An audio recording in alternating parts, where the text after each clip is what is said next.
Okay, so we are up here in the master bedroom, and unfortunately, the beautiful golden view that I was looking for just did not materialize. There's too much smoke, too much haze, and it's really cutting down the amount of sun that's coming through. So I'm not gonna bore you with a super technical analysis of where I'm going to put the camera. I think at this point you know that we're photographing the view, so we gotta look that way.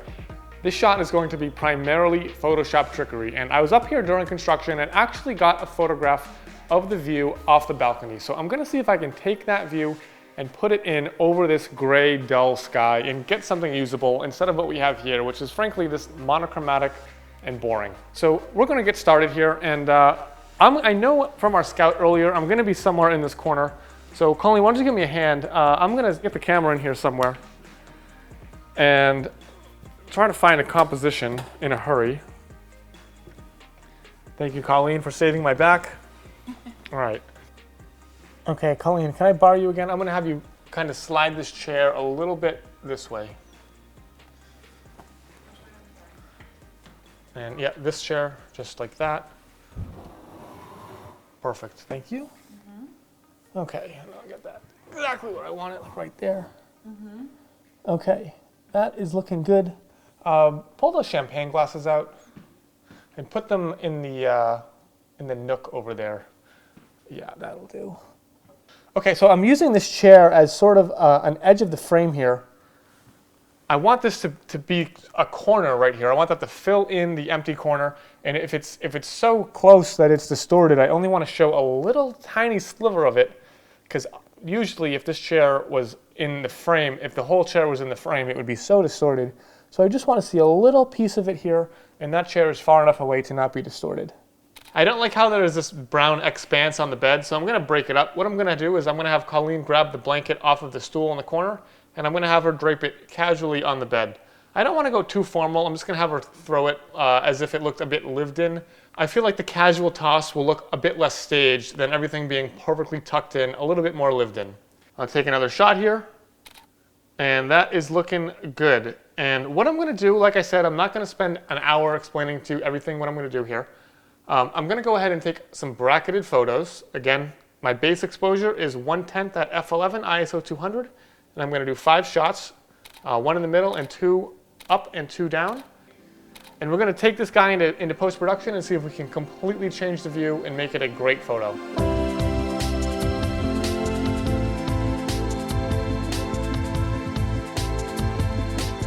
All right, so here we are at the computer, and it was an absolutely beautiful room to photograph, but the view was so bad. And I had these grand plans to go back and get a clean shot, and that never materialized. So what I'm going to do is, when I scouted this place, I have a literal iPhone photo on a clear day. I am going to drop this iPhone photograph into our smoked out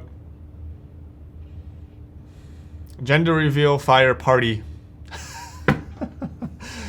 Any harbor in a storm, right? So I'm gonna make this look good using an iPhone photo, and this is a little bit of a challenge to myself, and also sort of a moment to show you how far you can take things when you have a minimal amount of material to work with. I haven't edited this yet. I am confident though that I can drop this in perfectly, given that I've spent 10 years photoshopping things together, and I think this will look great when all is said and done. So, and I guarantee you that no one would ever be able to tell the difference. So, I know this seems like a bold claim, but let's get started. Here's our 5 brackets. The bracket I like the most is this middle bracket, which seems to be a trend, but I also recognize that we're gonna have to probably grab some data from the darker and brighter brackets. So I'll just do my usual highlight and shadow trickery here, and I'm going to apply those to our 3 photographs that we're going to take into Photoshop. And I'm going to do all the edits on this iPhone shot in Photoshop because it's already a JPEG, it's not a RAW. I know someone out there is going to be like, but you can shoot an iPhone in RAW. I never got into that. I don't really care. We're going to make this work one way or another. I'm just going to muscle it around in Photoshop. So let's take 1, 2, 3, 4 images and go ahead and open them in Photoshop. Okay, here we are, and we have my humble iPhone X photo. I'm going to just get I'm gonna just blast through the blending on the interior bit for now and get to the heavy lifting part in a second. So let's go ahead and get organized here. Dark, mid,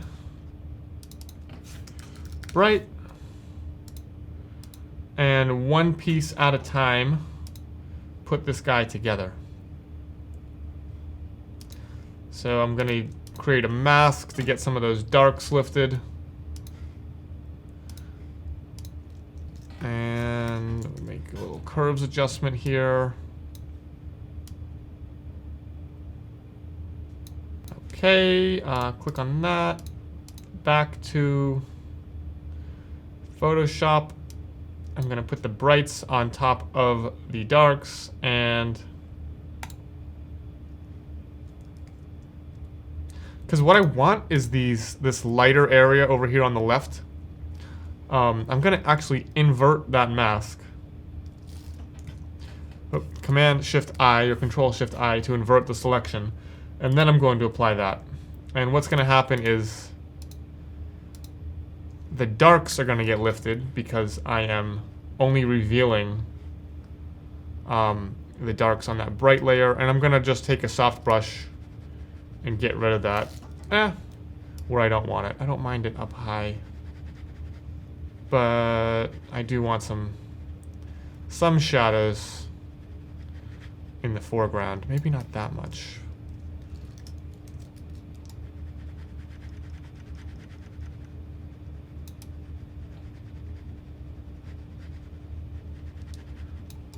Yeah, that looks good.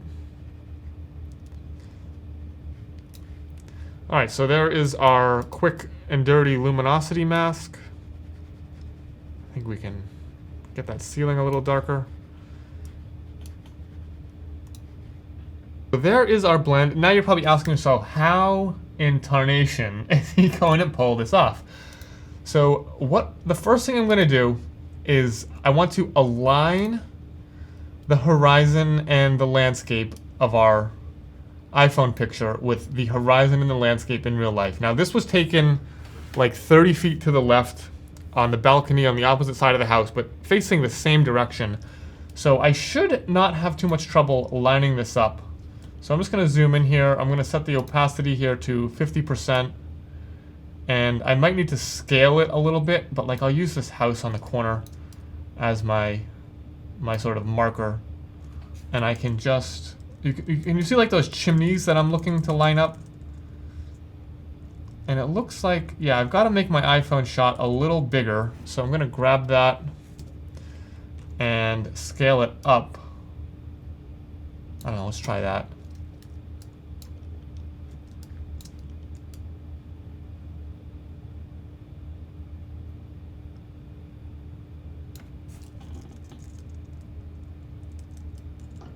All right, even bigger still.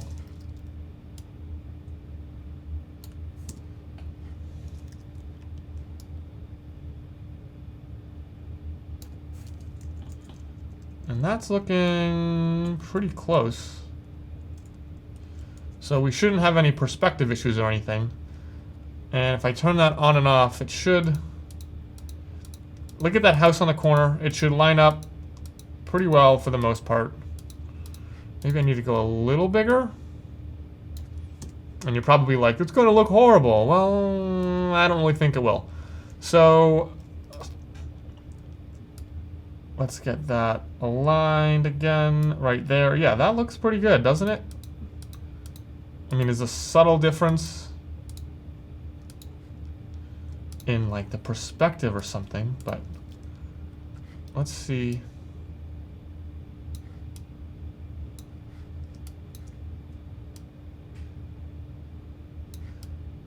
That looks pretty close. I'm gonna run with that.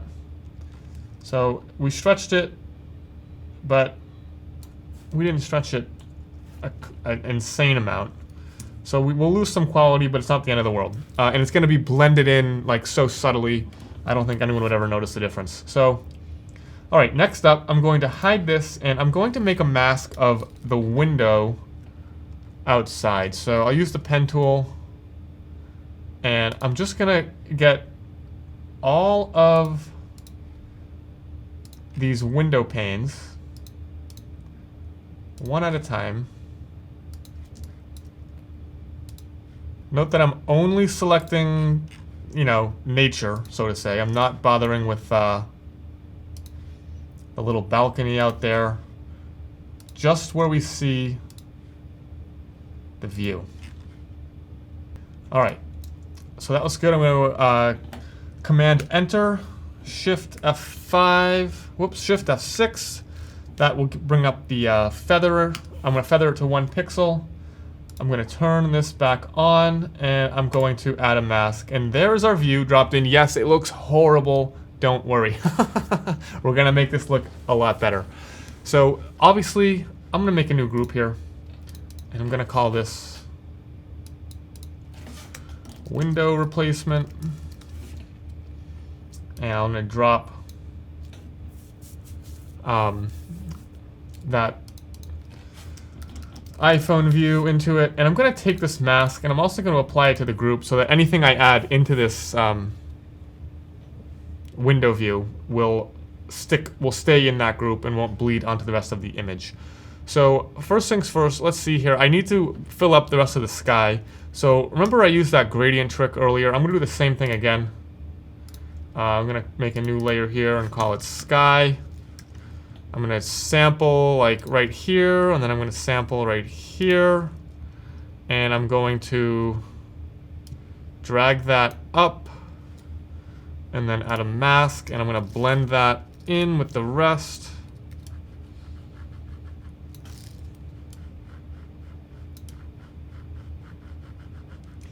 All right, so we have our sky, and now the next problem is that this is horrifically underexposed, so I'm going to add a curves layer, and I'm going to bump the whole thing up a bit. Okay, it's still a bit dark. I'll add another curves layer. What is too dark is really the foreground, so I'll just play with that. And then I'll take a brush and I will brush out that curves adjustment everywhere else.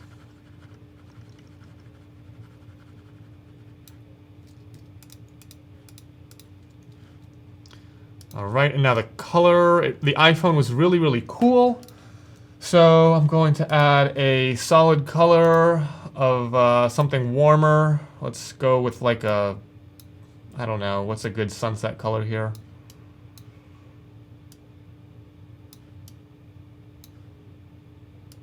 Somewhere in there. Change the blend mode to overlay. I hate, there's like a purple now in the sky. I'm gonna add another curves layer. And I'm gonna pull out some of the reds in the sky. Now there's a little green in there.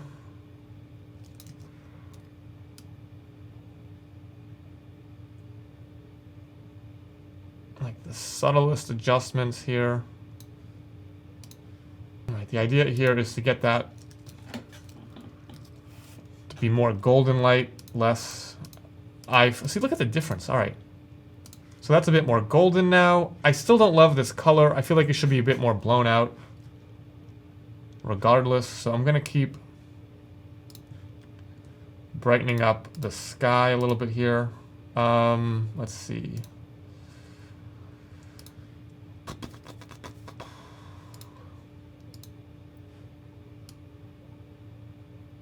Like that can be there.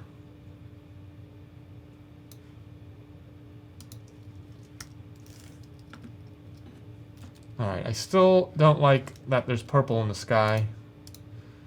Let's see how I can adjust that. And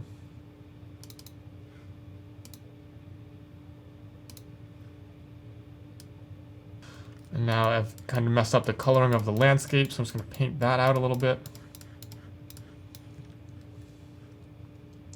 Alright, that's looking better. I'm going to tweak it a little bit. Now we're missing the glass railings, and I'll leave the windows alone for the time being. What I'm going to do is bring back our railings here, so make a new group. Actually, you know what I'm going to do?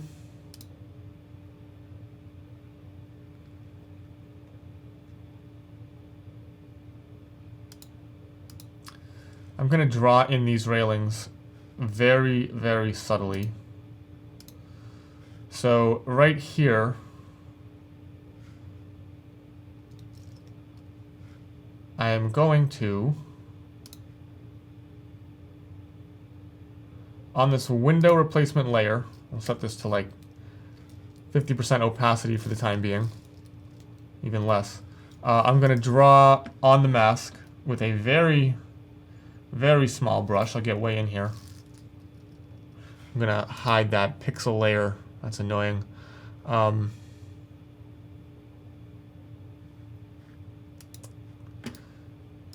With a very small brush, I'm going to paint in these edges of the windows, the glass railings. Just like a tiny bit. Because that's what tells us that there's glass there. The glass is clear. It's the edges of the glass that tip us off to the fact that there's actually a railing out there. We'll do the same thing down here.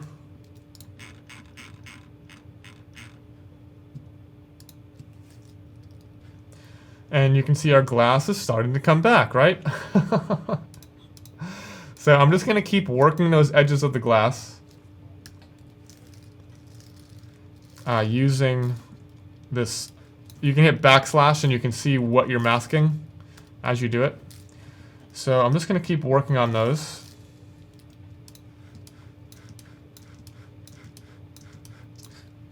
Until I get them looking good.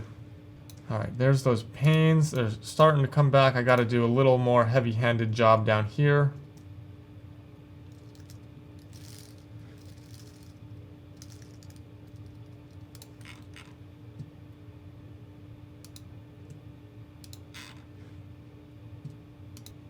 Alright, so we have our edges of the glass painted in. Now it's time to sell this illusion.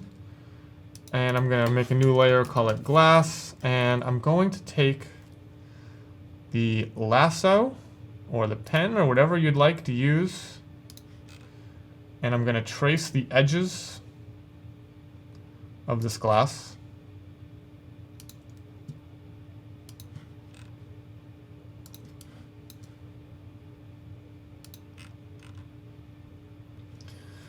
And I'm going to add a mask here. And I'm going to make I'm just going to grab my paint dump bucket. That is, yep, you can hit G, and then you'll get the bucket here. And I'm going to fill that with white, that whole thing. And I'm going to lower the opacity. There.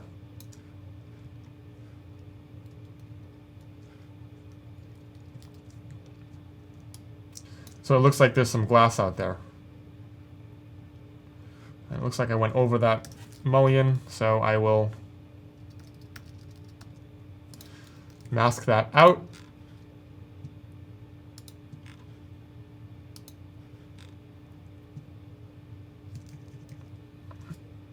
Okay, there's our glass.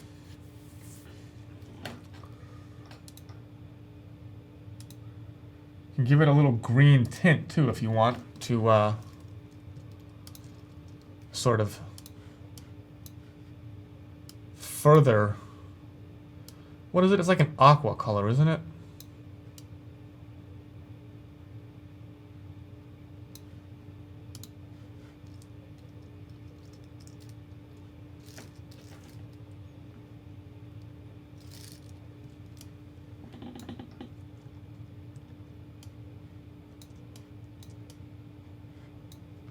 Oh, look at that. So good.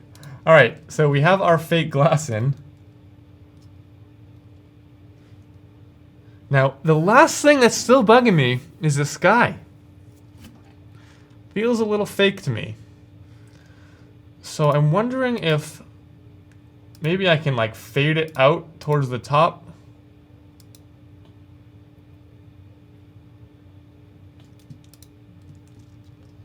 Let's see what happens if I do this. And add an equal amount of There we go.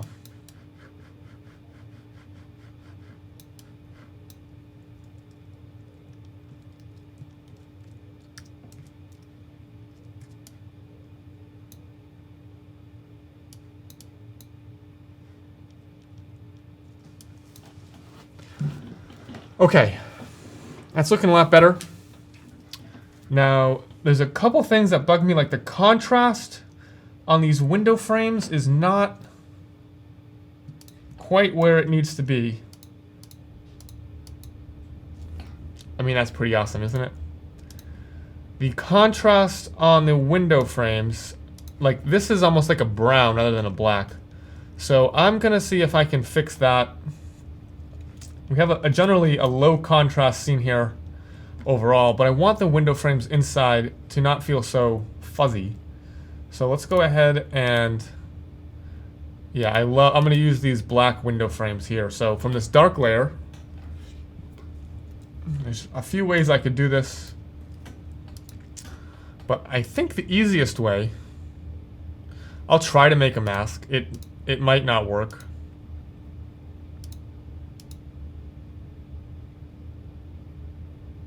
I'll just reuse the one from earlier. I gotta invert it, don't I? There. And the window frames look a bit better, but the rest of the inside looks like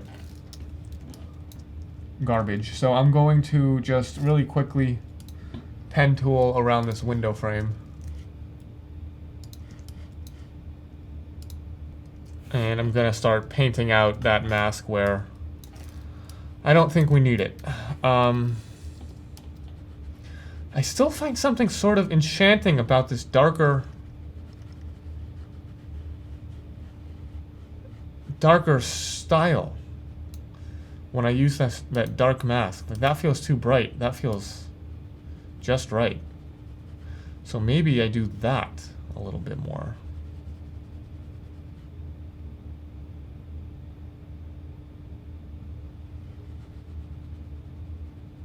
And kind of painting a nice little vignette there.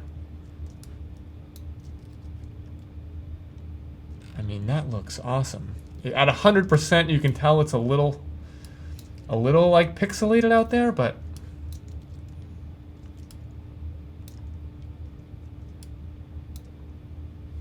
all right, I'm gonna add a little bit of, let's see. I feel like a little warmth inside wouldn't hurt us to match that sort of exterior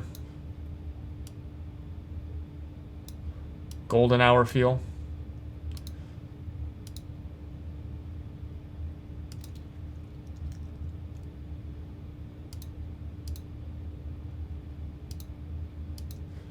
I don't want this outside, I only want this inside, so now, I'm just going to borrow the, I'm going to invert this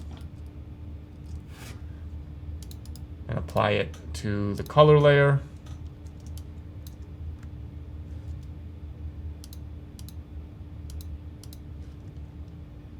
And that has warmed up the inside substantially.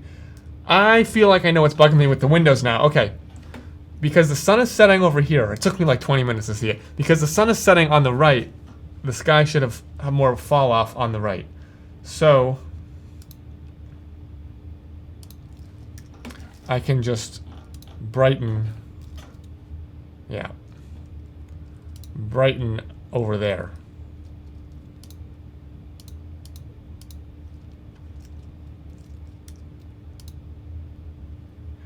Now it feels more natural. Okay, I'm into it.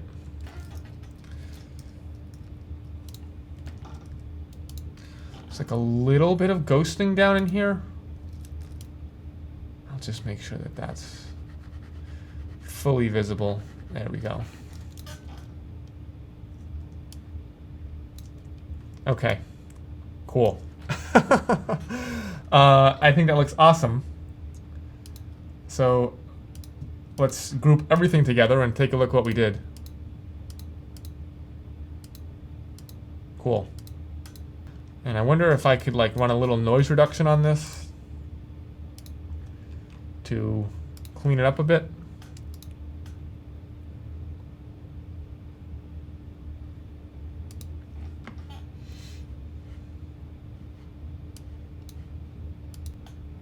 Okay. I think that's going to do it. Let's go back into Lightroom and finish this guy off. All right, so here in Lightroom, I think we need to add a little bit of contrast. Adding these global adjustments last will really help to tie together your compositing work. So that's another reason that I like to do these adjustments in Lightroom. And Lightroom will consistently apply the same exact adjustments over an entire series of images, which will further help to sort of solidify them as a set, right? Because with Photoshop, it's easy to sort of lose track of what adjustments you've done to what image. But in Lightroom, it's pretty simple, so that the same look is applied over and over. Even though you're editing in Photoshop, you get the same look across multiple images. That's that, and maybe we need like a vignette to pull this all together. Really focus the viewer on our crappy iPhone view, right? But frankly, it's tricky to tell. So there's our Lightroom adjustment, and I'll just do some quick cloning here. Get rid of some sensor dust and some sprinklers. And this is distorted, so I don't really see a purpose to having it there. And I think that looks pretty good. I'm really excited that we were able to pull that off. And I mean, other than the fact that it's a little JPEG-y, you got to zoom into 100% to see it. And even then, I could add some noise reduction further here in Lightroom to hide that. Right? Look at the difference that Lightroom noise reduction adds. I mean, it hardly touches that 5DSR file, but it makes a big difference outside.